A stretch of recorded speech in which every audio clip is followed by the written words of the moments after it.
네, 하나님의 은혜로운 뜻에 대해서 마태복음 강해로 함께 살펴보고 있습니다.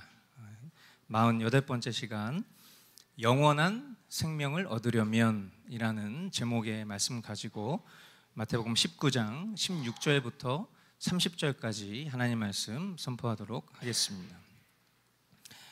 먼저 16절과 17절 말씀을 읽겠습니다.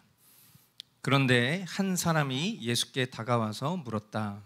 선생님, 내가 영원한 생명을 얻으려면 무슨 선한 일을 해야 합니까? 예수께서 그에게 말씀하셨다. 어찌하여 너는 나에게 선한 일을 묻느냐? 선한 분은 한 분이다. 네가 생명에 들어가기를 원하면 계명들을 지켜라. 아멘. 오늘 본문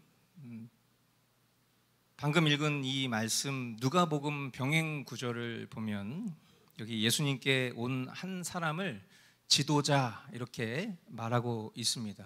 그리고 마가복음 병행 구절을 보면 이 지도자가 예수님께 달려와서 무릎을 꿇고 지금 이 질문을 하고 있다는 것을 보게 됩니다.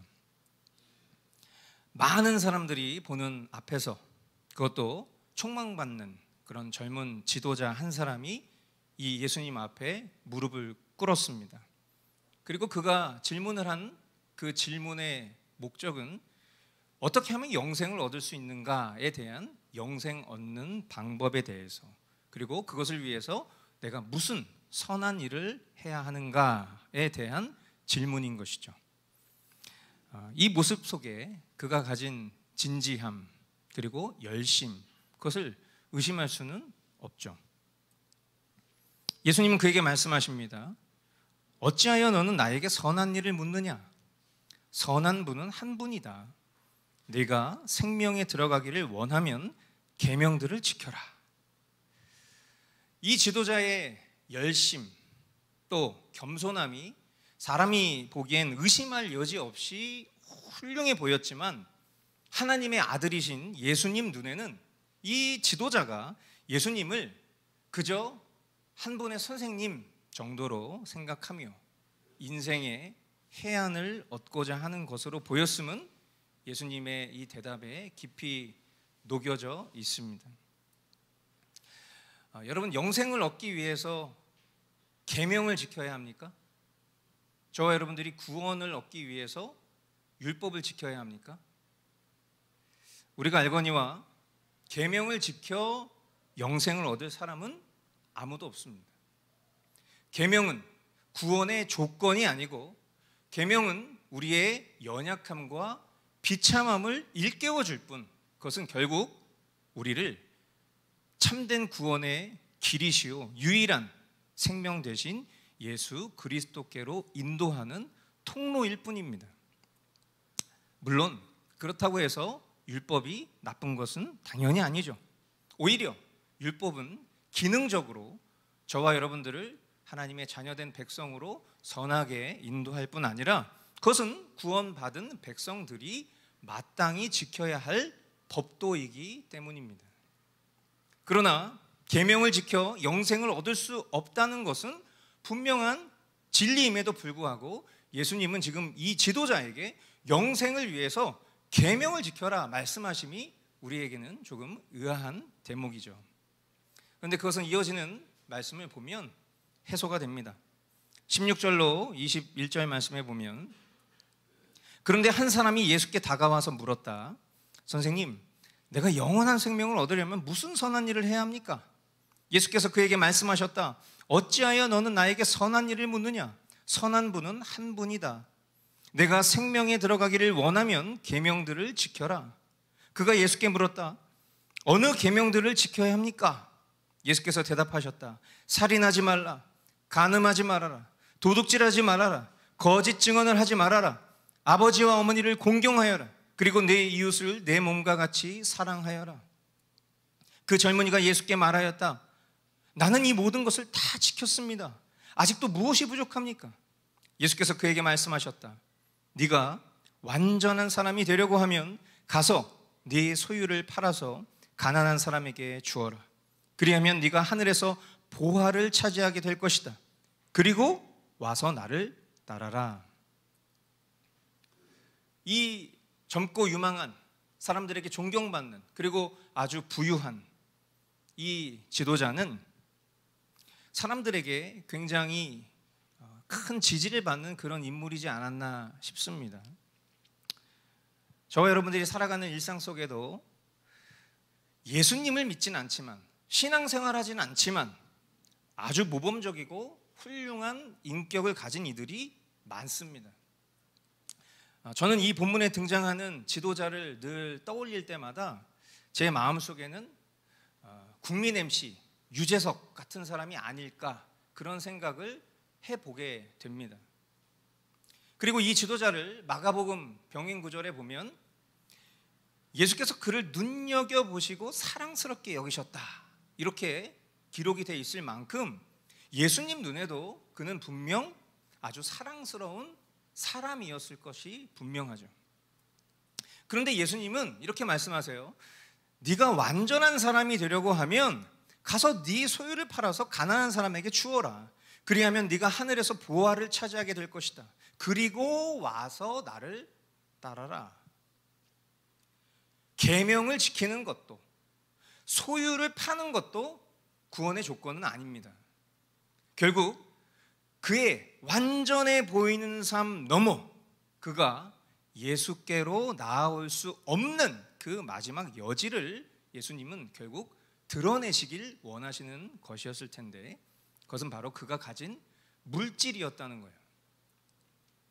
그는 윤리도덕적으로나 또 계명을 준행하는 것으로 흠 잡을 것이 없는 사람이었지만, 그가 예수님을 그의 삶의 주인으로 따르기 위해 부족했던 것이 물질에 있었다는 것을 예수님은 차근차근 단계를 밟아가며 그의 내면을 수사하신 것입니다.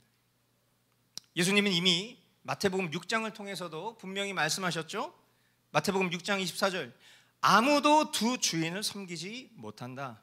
한쪽을 미워하고 다른 쪽을 사랑하거나 한쪽을 중히 여기고 다른 쪽을 업신여길 것이다. 너희는 하나님과 재물을 아울러 섬길 수 없다. 아멘. 본문 22절입니다. 그러나 그 젊은이는 이 말씀을 듣고 근심을 하면서 떠나갔다. 그에게는 재산이 많았기 때문이다. 많은 사람이 보는 앞에서 인품적으로 훌륭하고 흠 잡을 것이 없는 젊고 부유한 지도자가 예수님 앞에 무릎을 꿇고 영원한 생명을 갈망했지만, 결국 그의 내면에 그가 가장 믿고 그가 가장 사랑하고 섬기는 실체 앞에 직면했을 때 그는 근심하다가 물질을 따라간 것이죠. 그에게는 영생을 얻는 해답을 들을 기회가 주어졌습니다. 그러나 그는 영생을 얻지 못하고 돌아갔어요. 천국 문턱까지 왔는데 천국 갈 뻔한 사람의 전형을 주님은 우리에게 이 한 촉망받는 부유한 지도자의 모습을 통해서 보여준 겁니다. 예수님 말씀하십니다. 예수께서 제자들에게 말씀하셨다. 내가 진정으로 너희에게 말한다. 부자는 하늘나라에 들어가기가 어렵다. 내가 다시 너희에게 말한다. 부자가 하나님 나라에 들어가는 것보다 낙타가 바늘귀로 지나가는 것이 더 쉽다. 제자들이 이 말씀을 듣고 깜짝 놀라서 말하였다. 그러면 누가 구원을 얻을 수 있습니까? 예수께서 그들을 눈여겨보시고 말씀하셨다. 사람은 이 일을 할 수 없으나 하나님은 무슨 일이나 다 하실 수 있다. 아멘. 우리가 주로 사용하는 천국, 하나님 나라, 하늘나라, 이것을 같은 의미로 말하죠. 그리고 영생, 구원 같은 뜻으로 해석합니다. 예수님은 부자가 하늘나라에 들어가기가 불가능하다라고 말씀하시지 않으셨어요. 하지만 부자가 천국에 들어가는 것을 비유하실 때 낙타가 바늘귀로 지나가는 것보다 더 어렵다라고 하신 것은 그것이 거의 불가능하다라는 것으로 우리는 이해할 수 있습니다. 왜냐하면 사람에게 있어서 물질은 예수님이 말씀하신 두 주인의 비견될 만큼 사람에게 매우 중요한 최종 가치이고 우상이고, 그리고 결코 그것을 사람이 스스로 조절하여서 이겨낼 수 있을 만한 것이 아니라는 것을 우리는 알아야 합니다. 그리고 그것이 사람이 주님을 믿는 일에 있어서, 주님의 주님 되심을 믿는 일에 있어서 굉장히 큰 걸림돌이 될 것이라는 것을 우리는 알아야 돼요. 그런 측면에서 사람이 부자가 되는 것은요, 결코 복이 아니고 매우 위험할 수 있다는 것도 우리는 깨달아야 합니다. 오늘날 소위 재물의 복을 말하는 이들은 기독교 신자된 우리가 우리의 왕이요 아버지이신 하나님의 자녀이기 때문에, 즉 왕의 백성이기 때문에, 왕의 자녀이기 때문에, 아들이기 때문에 우리가 그 왕의 재정을 다스리고 통치할 수 있는 것은 당연한 일이다, 그렇게 논리를 핍니다. 그래서 재물을 통해서 하나님 나라를 살고 있는, 우리가 이 땅에서 하나님 나라를 살고 있기 때문에 이 땅에서 그 재물을 통해서 우리가 누려야 하는 것이고, 그것은 당연한 것이고 우리가 회복해야 되는 것이고, 그것은 이미 권세적으로 우리 밑에 있는 것이기 때문에 물질을 대적시하는 것은 너무 편협한 사고입니다 라고 말하면서, 그러면서 내리는 결론은 뭐냐면 재테크, 그리고 부를 증축하는 방법을 하나님이 주신 지혜입니다 라고, 그리고 그 결과를 복입니다 이렇게 가르칩니다. 어떻게 보면 되게 그 얘기만 들으면 아주 일리 있는 가르침처럼 들릴 수 있겠어요. 그러나 우리는 이 젊은 지도자가 한 근심을 눈여겨볼 수 있어야 됩니다. 과연 사람이 자기 스스로 돈에 대한 애착을 적절하게 조율하면서 동시에 주님의 명령에도 순종할 능력이 있습니까? 제자들이 주님의 이 말씀을 듣고 심히 놀라서 뭐라고 질문했죠? 아니 그러면 누가 구원을 얻을 수 있습니까? 라고 말해요.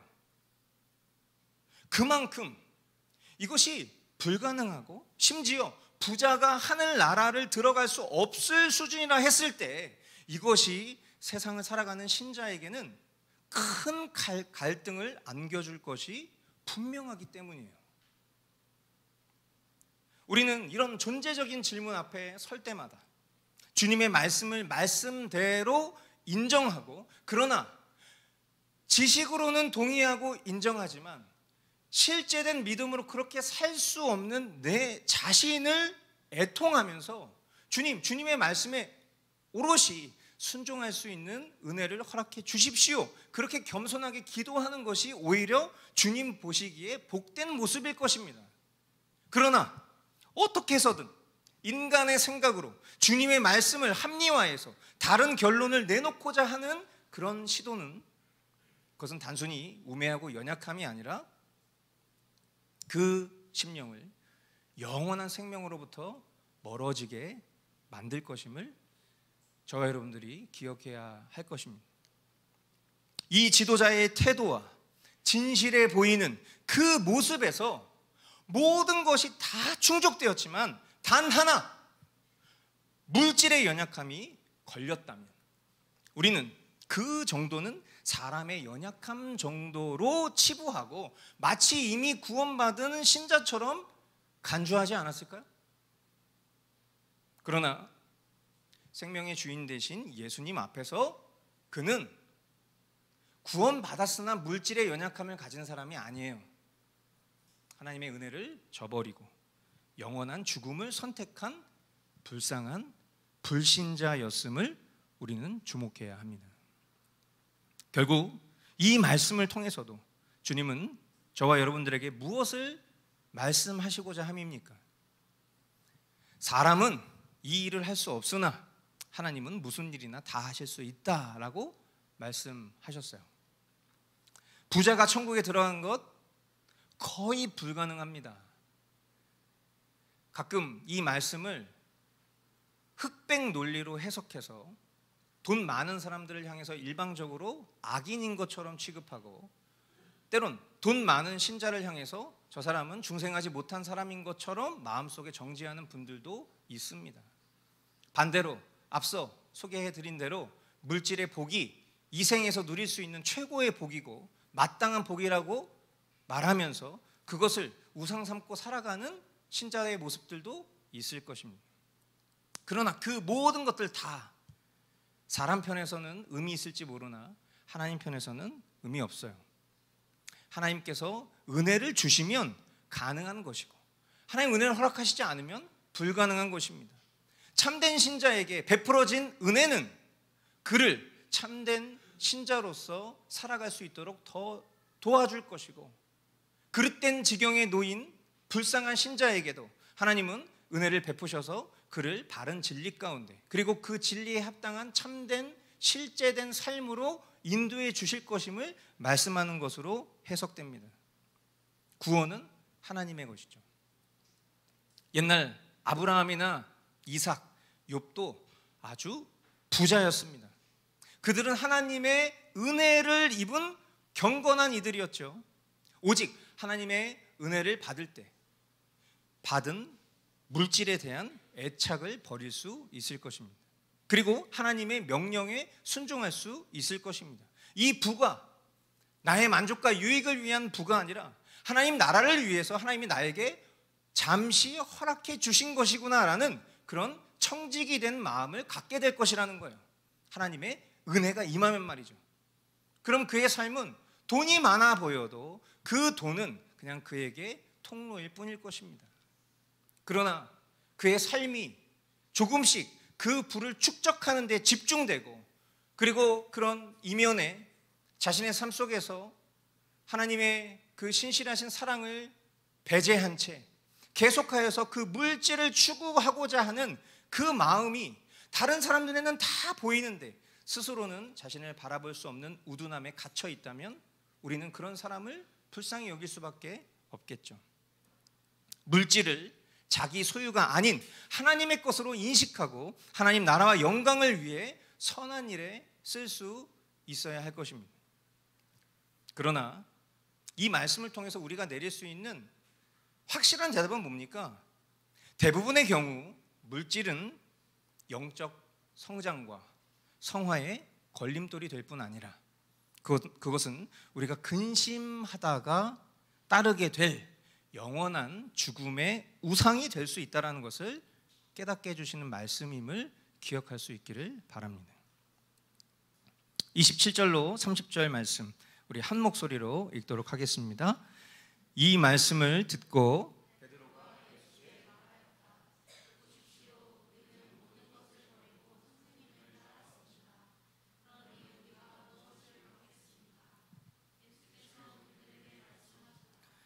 내가 진정으로 너희에게 말한다. 새 세상에서 인자가 자기의 영광스러운 보좌에 앉을 때에 나를 따라온 너희도 12보좌에 앉아서 이스라엘 12지파를 심판할 것이다. 내 이름을 위하여 집이나 형제나 자매나 아버지나 어머니나 자식이나 땅을 버린 사람은 100배나 받을 것이요 또 영원한 생명을 물려받을 것이다. 그러나 첫째가 된 사람들이 꼴찌가 되고 꼴찌가 된 사람들이 첫째가 되는 경우가 많을 것이다. 아멘. 베드로와 안드레 또 야고보와 요한은 그들의 생업과 또 심지어 부모와 가족을 버려두고 주님을 따랐습니다. 인본주의적인 사고를 갖고 신앙생활을 하는 사람들은 이 지점에서도 어떤 한 가지를 포기하고 싶지 않기 때문에 이제 적절한 타협점을 찾아서 해석하려고 노력합니다. 주님의 계명이 부모를 공경하라고 했는데 주님을 위해서 집이나 형제, 가족을 버린 사람은 하늘의 복을 받을 것이란 말이 충돌하는 것처럼 보이기 때문이죠. 그럼 이 상황에서 우리는 어떤 해석을 하는 것이 바람직할까요? 아마 참된 신자라면 이것이 무엇을 의미하는지 굳이 설명하지 않아도 알 것이라고 생각해요. 주님은 우리에게 폐륜을 요구하시는 분이 아닙니다. 우리가 살아갈 일상을 그냥 다 포기하고 모두가 다 사역자처럼 살라고 요구하시는 것도 아닐 것입니다. 평신도는 그냥 살아도 사역자는 이렇게 살아야 돼, 이렇게 차등을 두시는 말씀도 아닙니다. 그럼 무엇입니까? 결국 우리에게 남는 것, 결국 우리가 끝자락에 붙들어야 하는 것, 우리가 두는 최종 가치가 오직 주님이어야 한다는 것입니다. 누군가에게 이것은 과정 속에 있을 수도 있겠습니다. 죽음 직전에 모든 것을 포기하고 주님을 선택하는 일, 우리는 이것을 굉장히 쉬운 일처럼 생각하지만 그것은 평범한 일이 되지 않을 것입니다. 결국 대부분 과정 속에서 주님만 남는 그 삶을 실제로 사는 사람이 최종 결과에서도 주님만 남길 수 있게 된다는 것이죠. 우리의 삶 속에 우리에게 가장 소중한 것이 주님 되지 않으면 우리는 결정적인 순간에 근심하다가 주님이 아닌 것을 선택할 존재일 것입니다. 그것이 내가 사랑하는 자녀일 수도 있고요, 내 부모가 될 수도 있을 것입니다. 그리고 내가 일평생 꽉 붙들고 열심내어 지키려고 했던 물질이 될 수도 있고, 건강이 될 수도 있고, 명예가 될 수도 있겠죠. 이러한 부분에서 저와 여러분 모두 자유로울 수 없을 것입니다. 그리고 자신할 수도 없을 것입니다. 그래서 주님은 이런 우리의 연약함을 체휼하셔서 우리에게 선물로 주신 것이 있어요. 그게 무엇입니까? 바로 믿음입니다. 그래서 하나님께서 믿음을 주신 자는 남들이 할 수 없다 여기는 선택도, 세상이 동의할 수 없는 비상식적인 결정도, 자신에게 유익하던 것을 모두 해로 여길 선택도 할 수 있을 것입니다. 그럼 어떻게 되는 거예요? 결론은 결국 주님이 하시는 것이고, 그리고 주님만 남는 겁니다. 그러나 이 믿음은 어떤 특별한 이들의 것이 아니죠. 이것은 믿음의 분량은 다르지만 주님을 따르기로 한, 주님이 부르신 모든 이들에게 허락하신 믿음의 선물입니다. 선교사나 사역자들만의 믿음이 아니라 모든 신자들이 살고 또 살게 될 믿음의 여정이 될 것입니다. 그러므로 이런 말씀 앞에 자신의 의와 열심에 가로막힌다고 주님의 말씀을 곡해 해석하거나 또는 인본주의적으로 해석하여서 스스로 만족하려고 하는 것은 그 영혼에게 절대 도움이 되지 않을 것입니다. 오히려 그렇게 할 수 없는 나, 그렇게 하고 싶지 않은 나를 탄식하면서, 그러나 그렇게 인도하실 주님을 기대하면서 그와 같은 믿음을 허락해 주시기, 주님 한 분만 남는 삶을 살기 원합니다. 주님, 나에게 그 어떤 것도 다 주님 때문에 포기할 수 있는 그런 굳건한 믿음을 허락해 주십시오 라고 기도하는 심령이 진정 영원한 생명을 누릴 그런 구원받은 성도요, 그것이 그의 증표가 될 것입니다. 사랑하는 성도 여러분, 여러분에게 있어서 주 예수보다 귀한 것은 무엇입니까? 한번 이 시간 스스로에게 돌이켜 직면해 보실 수 있게 되길 바라요. 만일 그것이 지금 주님 앞에 주저하게 만들고 근심하게 한다면 오늘 주님이 허락하신 이 기회에 주님께 도움을 구하시기를 강청드립니다. 내게 유익했던 이 세상 모든 것이 다 사라져도 주님 한 분만 남는 그런 복된 삶이 저와 여러분들의 삶 될 수 있기를 주님의 이름으로 축복합니다.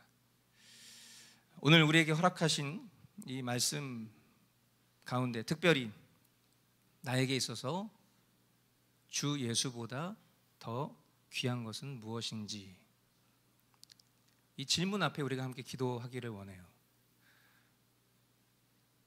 우리 내면에 자리하고 있는 온갖 우상들, 내가 주님을 사랑한다 입술로 고백하고 주님 주님이라고 부르며 주님을 따르지만 실제로는 주님이 아니신 내가 주인된 그러한 부분들이 무엇이 있는지 이 시간 겸손히 성령님의 조명을 받아 기도하기를 원합니다. 그리고 동시에 오늘 우리에게 허락하신 이 성찬의 자리를 통해서 우리에게 보여지는 이 말씀으로 복 주기를 원하시는 그 주님의 은혜를 우리가 사모하면서 이 시간 함께 말씀 기도로 나아가도록 하겠습니다. 함께 기도하시겠습니다.